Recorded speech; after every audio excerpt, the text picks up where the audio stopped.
ज़ोहर की नमाज के बाद अबू हुरैरा रज़ियल्लाहु ताला अन्हु मिंबर रसूल पर बैठ गए।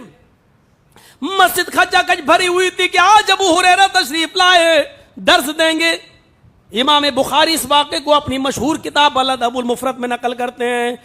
हज़रत अबू हुरैरा रज़ियल्लाहु ताला अन्हु कहते हैं, इस मजमे में हम जैसे लोग कहाँ ये सब पूछते हैं, और न पूछ सकते हैं, न पूछने का हक आप देंगे, हमें नहीं दे सकती ये समाज, ये सोसाइटी।